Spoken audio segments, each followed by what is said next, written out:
Tunnels and caves were used by the Japanese in World War II and by the Koreans during the conflict which followed. Once the line of battle had moved past them and the area in which they existed was secured by our troops, these subterranean fortifications were permanently neutralized as a part of the area consolidation.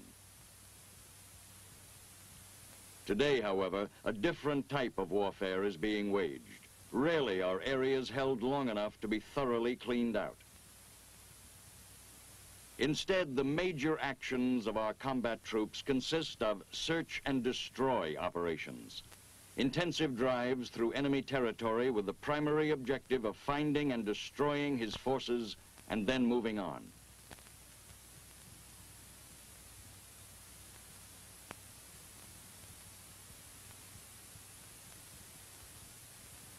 Seldom is the occupation of terrain for extended periods an objective in itself. And in these situations, the enemy's use of earthen tunnels becomes increasingly serious.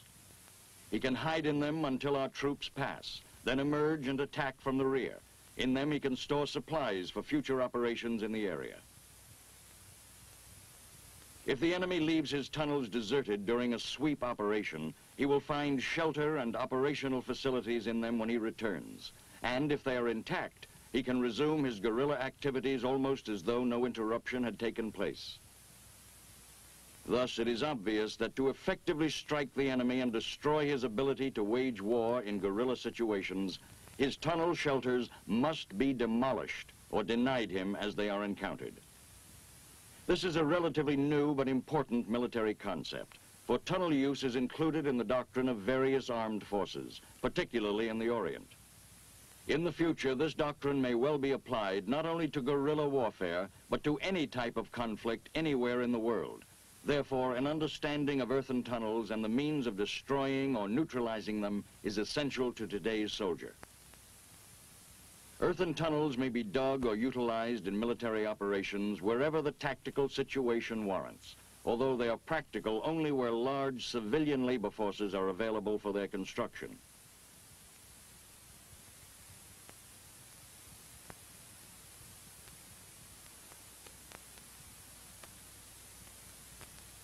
Earthen tunnels consist of two general types. First, there are those called expedient tunnels. They are relatively simple in construction and varying in length from approximately 20 to several hundred feet. This type includes ambush, safe hide, riverbank, or escape tunnels. Such tunnels are not intended to provide permanent protection or shelter for their occupants. The second type is made up of several levels of tunnels called a complex, which is a series of rooms interconnected by many smaller tunnels. A complex may extend up to 30 feet in depth below the Earth's surface and extend over large areas. They have carefully camouflaged entrances to facilitate evasion and escape. In complexes such as these, personnel may be hidden, housed, trained, and hospitalized. A headquarters may be set up and maintained, and supplies stored. Many of these complexes date back to World War II, and since have been enlarged and reinforced to provide maximum protection against air and artillery strikes.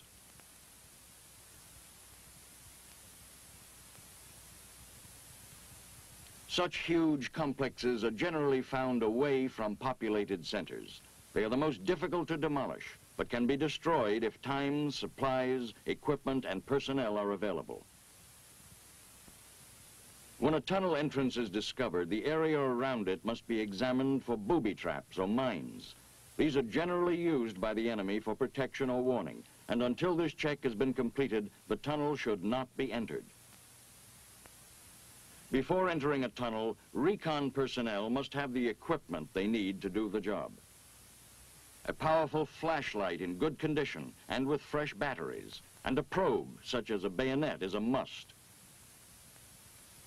So is a protective mask and a hand weapon. With the entrance area cleared, the next step is to perform a thorough reconnaissance of the tunnel to determine how recently it has been used and if enemy personnel are present. This reconnaissance is essential. Powerful weapons should be avoided, for if fired in a tunnel, their intense sound blast can cause deafness lasting as long as 30 minutes. And a tunnel and flushing team need all their senses in full working order at all times.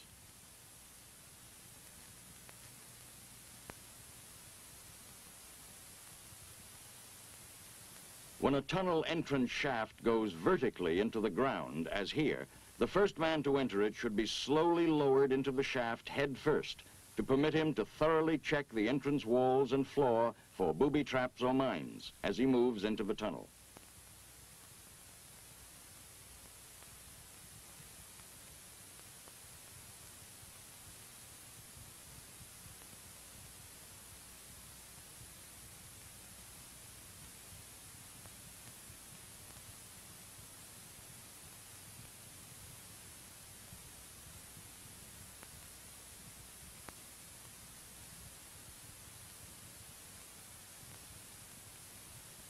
When the shaft is over 8 feet deep, the point man should be secured with a rope so that he can be quickly pulled to safety in case of emergency.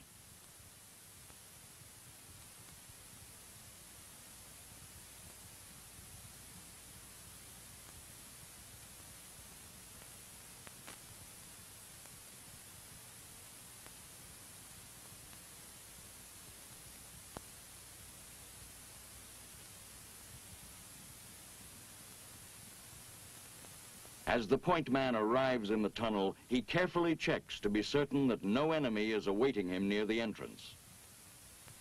If the area is clear, he works his way into the tunnel and awaits his backup man.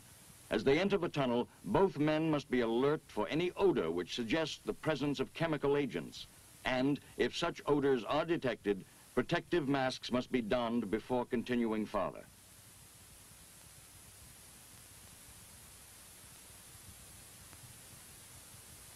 When both men are in the tunnel, they begin their reconnaissance, cautiously and carefully. Initial reconnaissance is limited to the first 10 feet of a tunnel. If it continues beyond 10 feet, the recon team should return to the entrance to pick up CS grenades and communication equipment. Then they resume the reconnaissance of the entire complex. In this demonstration, this action is omitted. During tunnel reconnaissance, always assume that the enemy is somewhere in the tunnel. He probably is. And always assume that the tunnel is booby-trapped, particularly in the more elaborate complexes where the enemy has had ample time to install such traps.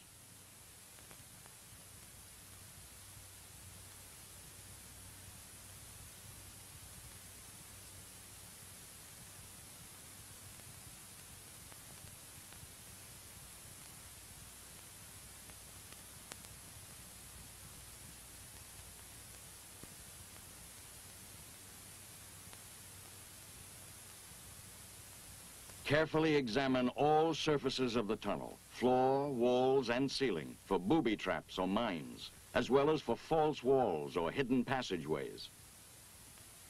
Never undertake a tunnel reconnaissance with less than 2 men on the recon team, and stay together within the tunnel complex at all times. Observe extreme caution to protect yourself against the enemy who may lie in wait just beyond. During a tunnel reconnaissance, each man has a definite job to do. The point man is concerned with booby traps and mines, as well as the possibility of enemy contact.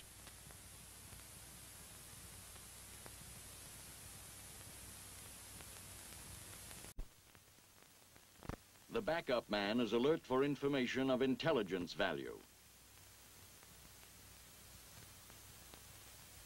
He also notes details of the tunnel construction and layout, and estimates the depth of soil which lies over the tunnel complex throughout its entire length. This soil is called overburden. When the tunnel has been thoroughly explored and its extent, size, depth, and contents have been determined, this information is carefully and completely noted. Then the precise location of the tunnel is established. This information must then be reported through channels to the tactical commander.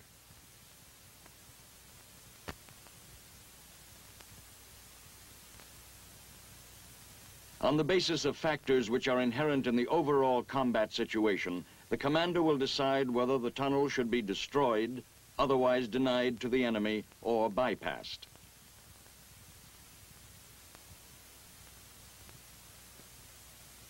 The extent of desired demolition or denial may be left up to the unit commander.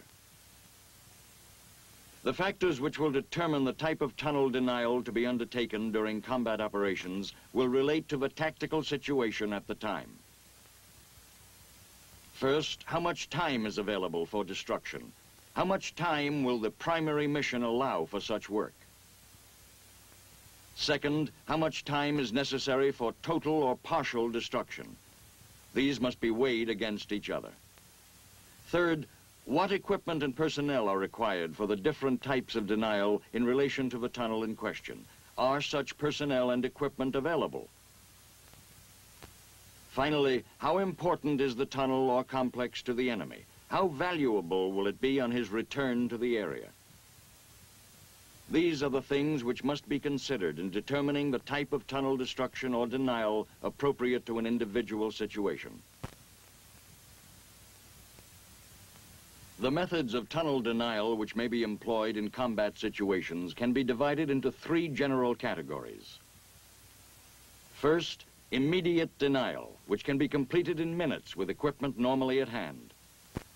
Second, partial destruction, which also can be accomplished within relatively brief periods of time with available equipment. And finally, total destruction, which requires trained troops and equipment not normally carried into combat areas. The purpose of immediate denial tunnel action is to flush the enemy out of his hiding place and deny him its use for a decisive period of time. The results obtained are immediate, although of relatively brief duration.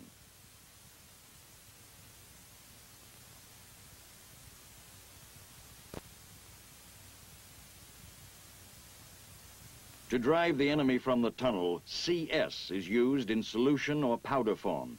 When CS powder is used, the material is liberally sprinkled into the entrance.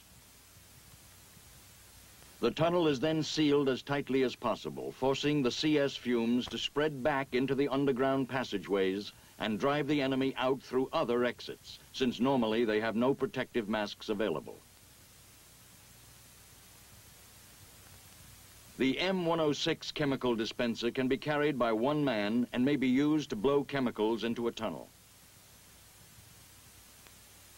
After checking the area for enemy personnel and booby traps, a poncho or other suitable cover is placed over the tunnel entrance.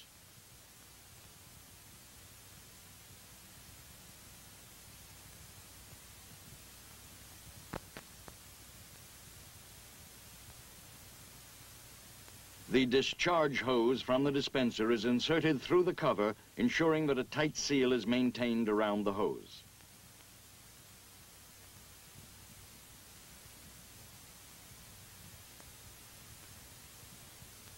The outer edge of the poncho is sealed to prevent the chemical from escaping.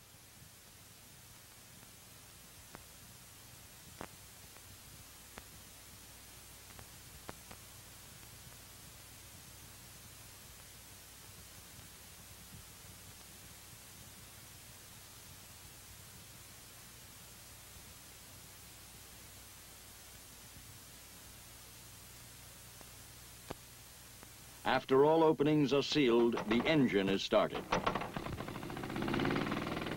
The fan then forces the chemical throughout the tunnel. CS may also be introduced into tunnels by using CS grenades. As in all such denial efforts, the tunnel entrance should be tightly covered to prevent the escape of the CS fumes and force them back into the passageways. Partial destruction involves damaging the tunnel so that it will be immediately useless to the enemy and reusable only after considerable repair. Generally, concussion or fragmentation grenades are tossed into the tunnel or shaft entrance to collapse it. The destructive effect of these grenades will depend on the amount of overburden at the point of explosion. If the overburden is relatively light, the grenades may completely collapse the tunnel entrance or shaft and seal off the entryway. Even if complete collapse is not obtained, grenades will usually dislodge enough earth to effectively block the entrance. All entrances must be treated in this way to completely neutralize the tunnel complex.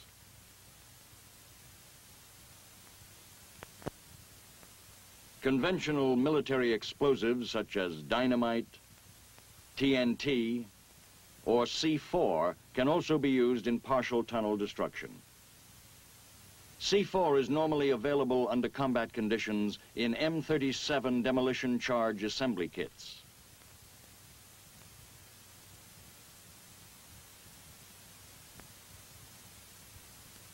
Using the blasting cap crimpers contained in the demolition kit, prepare 2 of the blocks to receive the demolition priming assembly boosters.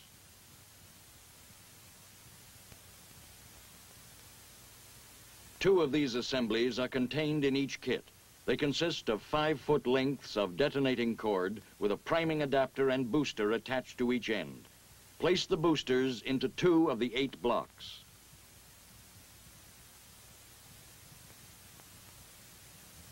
To complete the firing chain, attach an electric cap with firing wire or a non-electric cap with a length of time fuse to the demolition kit.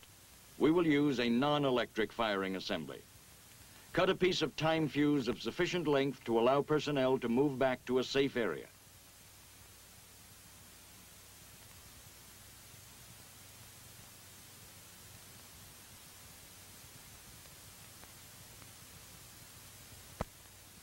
Place the non-electric cap onto the time fuse.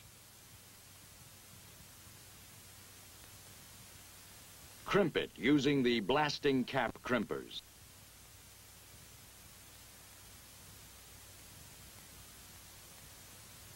Attach the blasting cap to the 5-foot length of detonating cord.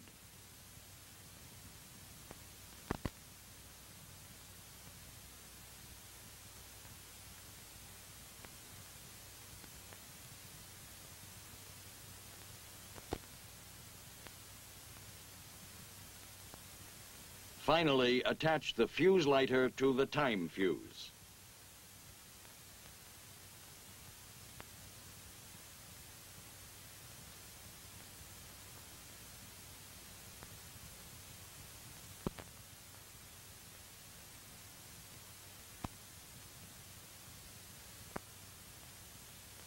When the explosive assembly has been completed, fire intensely into the tunnel entrance to drive back any enemy who may be waiting inside. Place the charge as deeply in the entrance as possible.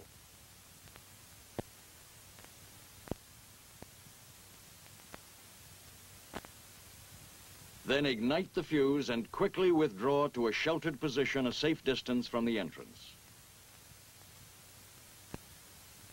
While awaiting results, keep the entrance covered for enemy personnel. These are the primary ways in which partial tunnel destruction is accomplished. In addition, unit commanders may call in artillery or high-angle weapons to demolish tunnel entrances.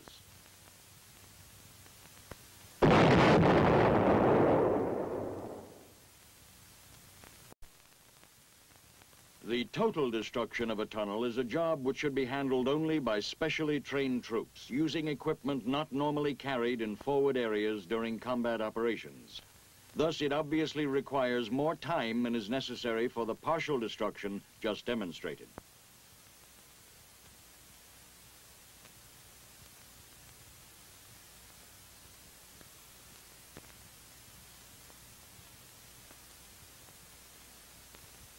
Once total destruction has been directed, the first step is to have another thorough reconnaissance of the complex made by the specially trained personnel assigned to the demolition.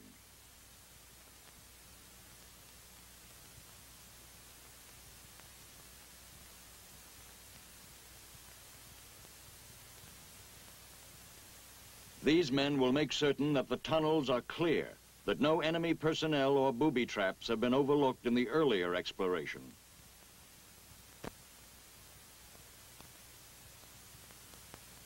They will precisely map the complex and carefully estimate the overburden throughout the entire system, making special allowances in their estimates where multi-level tunnels are involved. Based on the findings of this reconnaissance, the amount of explosive can be calculated and charge placement can be determined. Calculation is based on rule of thumb, which is developed through extensive experimentation and experience within the area of operation. It requires consideration of two factors: the amount of overburden and tunnel length. The rule of thumb requires that for overburden up to 10 feet, use 2 pounds of explosive per foot of tunnel length. Increase the amount of explosive 2 pounds for each additional 10 feet of overburden.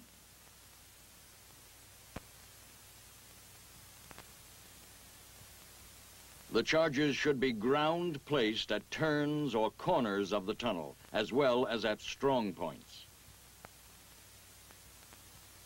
A type of explosive should be used which can be primed with detonating cord. All tunnel entrances which can be discovered should be blocked with sandbags, and the shaft should be filled with well-tamped dirt. This is particularly important, for the more the explosive force is confined to the tunnel, the more destructive and effective it will be.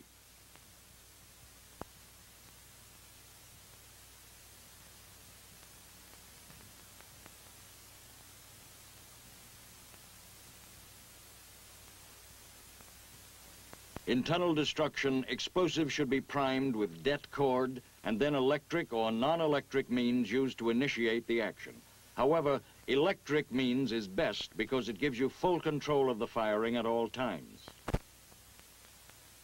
In certain situations, Bangalore torpedoes, shaped charges, cratering charges, or similar special purpose charges may be used in total tunnel destruction.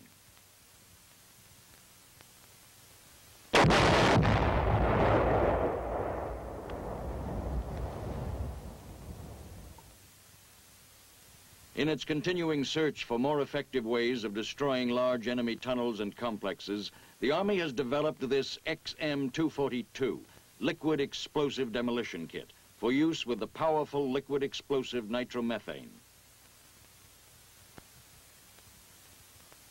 Each kit contains the equipment required to destroy a tunnel 500 feet long with an overburden of 10 feet. The kits can be combined to destroy larger tunnel systems having up to 30 feet of overburden.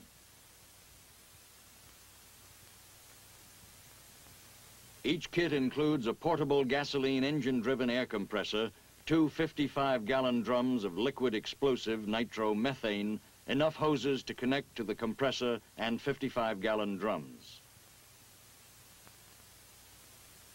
A pressure relief valve designed to vent off internal line pressure which exceeds 15 psi. A valve flow control regulates the flow of explosive, and a monitor box that indicates when drums are empty. The monitor box is connected to a sensor attached to the hose inside the drum by using 500 feet of cable. The kit also contains an arrestor that provides a safety device to prevent propagation of the detonation back to the drums and pumping equipment. Tools and accessories for assembly. And finally, a drag pack containing 500 feet of lightweight, lay-flat plastic tubing. After the hose and generator are connected to the drums, this plastic tubing is paid out and must be tied off with a figure-8 knot. Overhand knots will not hold. The wire for the monitor and firing wire are paid out.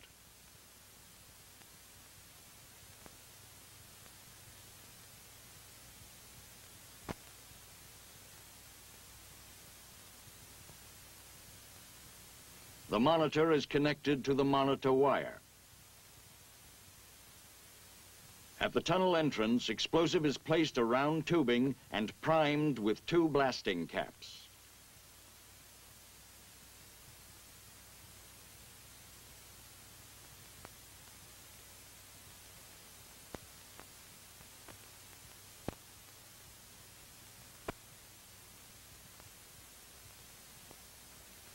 Blasting cap wire is attached to the firing wire.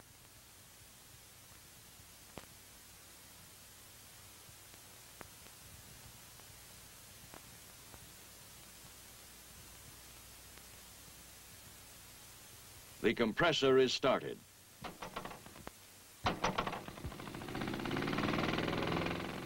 The safety valve is closed to start pumping the nitromethane into the plastic tubing. Be sure that nitromethane is flowing through the flow sensor module into the plastic tubing. Then move back to the firing point.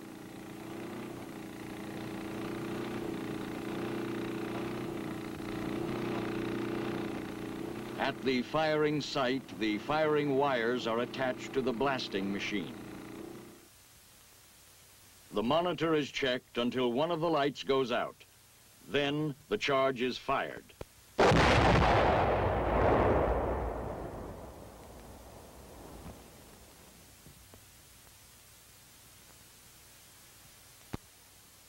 These, then, are the general principles of neutralizing or destroying enemy earthen tunnels in combat. Such installation should always be treated with respect and should be entered only with the utmost care and the proper equipment. Earthen tunnels discovered in combat situations should be thoroughly explored to determine their size, extent, and significance. Then the findings of the recon team, together with the tunnel's precise location, must be reported through channels to the overall tactical commander. He will determine and direct the appropriate disposition of the installation.